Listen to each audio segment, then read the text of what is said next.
मेरी गर्लफ्रेंड रोज खूबसूरत है, पर उसने मुझे लगभग मरवा ही दिया था। उसने पेरेंट्स से मिलाने घर बुलाया। वे बहुत अच्छे थे, उन्हें मेरे रंग से फर्क नहीं पड़ा। उसके पापा ने तो मुझे पूरे घर का टूर भी करवाया। जल्द ही मुझे कुछ अजीब लगा। मेड और ग्राउंड्सकीपर दोनों काले थे और अजीब लग रहे थे। एक के चेहरे पर असहज मुस्कान थी, दूसरा मुझे ठंडी नजरों से घूर रहा था, जैसे मैं उसका दुश्मन हूँ। रात को मच्छरों के काटने से मेरी नींद खुल गई तो मैं सिगरेट पीने के लिए बाहर चला गया। अचानक अंधेरे से एक आकृति मेरी ओर दौड़ती हुई आई।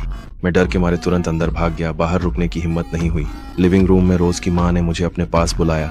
हम बात कर रहे थे, तभी वह चम्मच को अपनी चाय की प्याली पर रगड़ने लगी। अचानक मेरा मन बचपन की ओर लौट गया। मैंने दर्दनाक यादों को फिर से जी लिया।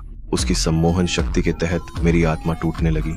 फिर मैं बिस्तर पर अचानक चौंक कर जाग गया। ये सिर्फ एक बुरा सपना था। अगले दिन रोज के परिवार ने एक सभा रखी। सभी मेहमान गोरे थे।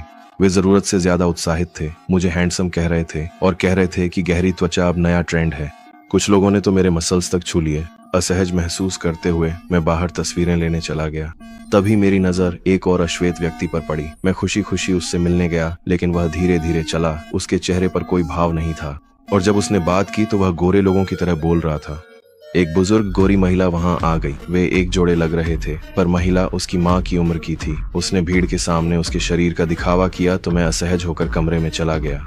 तभी मैंने देखा कि मेरा फोन चार्जर अनप्लग कर दिया गया था। मैंने तुरंत ही वहां से जाने का फैसला किया। सामान पैक करते समय मुझे एक लाल डिब्बा मिला। उसके अंदर रोज की अलग अलग अश्वेत पुरुषों के साथ तस्वीरें थीं। वे सभी उसके पुराने बॉयफ्रेंड्स जैसे लग रहे थे। दूसरी आखिरी तस्वीर में ग्राउंड्सकीपर था। आखिरी तस्वीर में नौकरानी थी। मेरे चेहरे पर ठंडा पसीना बहने लगा। मैं भागकर नीचे गया ताकि भाग सकूं, लेकिन रोज का भाई पहले से ही दरवाजे पर खड़ा था। और यही है मेरी कहानी गेट आउट से।